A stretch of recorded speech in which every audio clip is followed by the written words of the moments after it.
नमस्कार बंधुरा आमी श्रावणी आपनादेर सबाइके स्वागत जानाई आमार श्रेयास किचेने।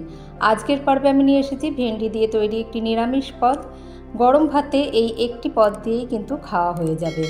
भेंडी बाहार रेसिपि आज आमी आपनादेर साथे शेयार करछि। भीषणই सहज এই रेसिपि। रान्नाटा करछि आमी सर्षेर तेले। कड़ाइते 1.5 टेबिल स्पून तेल दिएछि। तेलटा भालो करे गरम होले ताते प्रथमेই भेंडिगुलोके भेजे नेब। भेंडिटाके देखुन आमी एरकम जेहेतु एगुलो एकटु छोटो छोटो भेंडी आछे सेजोन्नो एक टुकरो करेई रेखेछि और एकटुखानि सामान्य केटे निये आगे ऊपर थेके एकटुखानि देखे नियेछि जे ठीक आछे किना। आन्दाज मतो एकटु नुन दिए दिलाम। एबार 4-5 मिनट एकटु लो टू मिडियाम हिटे रेखे भेंडिटाके भेजे नेब।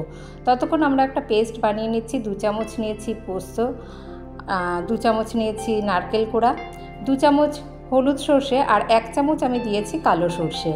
एते आन्दाज मतो एकटु नुन और 3टे काँचा लंका दिए आमी एई सबटा पेस्ट बानिये नेब। शुधु एकटु नारकेल कोड़ा आमी रेखे देब। ततक्षणे देखुन भेंडिटा आमादेर भालो करे भाजा हये गियेछे। खूबই ताड़ाताड़ी किन्तु এই রেসিপিটি তৈরি হয়ে যায় আর নিরামিষ দিনে বানিয়ে নিতে পারেন। আর গরম ভাতে এই একটি পদ দিয়েই কিন্তু খাওয়া হয়ে যায়। ভেজে রাখা ভেন্ডিটা তুলে রেখে ওই তেলেই হাফ চামচ কালো জিরে আর দুটো চেরা কাঁচা লঙ্কা ফোড়ন দিয়ে দিলাম। ফোড়নটা হালকা নাড়াচাড়া করে যে আমরা পেস্ট বানিয়ে রেখেছি সেটা দিয়ে দিচ্ছি। এখানে আমি আপনারা চাইলে শুধু হলুদ সর্ষে দিয়ে বা শুধু কালো সর্ষে ব্যবহার করেও করতে পারেন। আমি এখানে দু রকম সর্ষে একটু ব্যবহার করেছি। ওই যে বাটিতে আমি মশলাটা পেস্ট করে রেখেছিলাম সেই বাটিতে অল্প একটু জল মিশিয়ে নিয়ে দিয়ে দিলাম। এবার এই সমস্ত বাটাটা এই পোস্ত সর্ষে নারকেল বাটাটা একটু ভালো করে আমরা কষিয়ে নেব।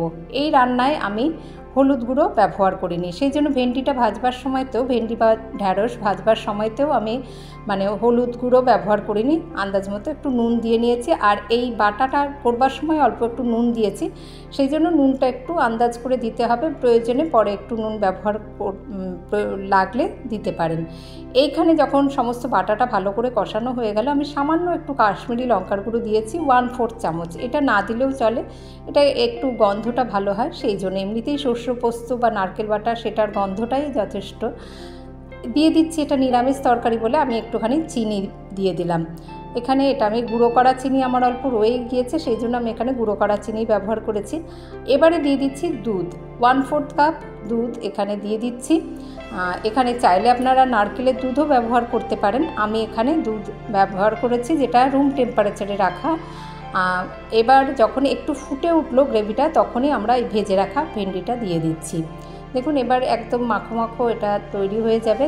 মিনিট 2-3 মিনিট একটুখানি রান্না করে নেব, তারপরেই আমরা আমাদের এই ভেন্ডি বাহার গরম ভাতে সার্ভ করার জন্য রেডি হয়ে গেল। দেখুন একটু যখন শুকিয়ে আসবে তখন আস্তে আস্তে তেল ছাড়তে শুরু করে দেবে। এইরকমই শুকনো শুকনো মাখো মাখো এই রেসিপিটি খেতে কিন্তু বেশ ভালো লাগে। একদম শেষে একটুখানি পোড়ানো নারকেল আবার উপরে একটুখানি ছড়িয়ে দিলাম আর 1 চামচ মতো সর্ষের তেল, কাঁচা সর্ষের তেল দিয়ে গ্যাসের আঁচ বন্ধ করে ঢাকা দিয়ে স্ট্যান্ডিং টাইমে রেখে দেবো 3-4 মিনিট। তারপরেই আমাদের এই ভেন্ডি বাহার গরম ভাতে সার্ভ করার জন্য রেডি হয়ে গেল। দেখুন এইরকম মাখো মাখো এই একটি পদেই কিন্তু পুরো ভাত খাওয়া হয়ে যায়। এই গরমের দিনে বেশিক্ষণ রান্নাঘরে থাকতে ইচ্ছে করে না, সেই জন্য মনে হয় চটজলদি এমন কোনো রেসিপি যদি বানিয়ে নেওয়া যায় যে একটি পদেই খাওয়া হয়ে যাবে তাহলে মন্দ হয় না। একবার এইভাবে ভেন্ডি বাহার রেসিপিটি ট্রাই করে দেখবেন, আশা করি আপনাদের ভালো লাগবে। আমার যে সকল বন্ধুরা আমার পাশে আছেন তাদের জানাই অসংখ্য ধন্যবাদ।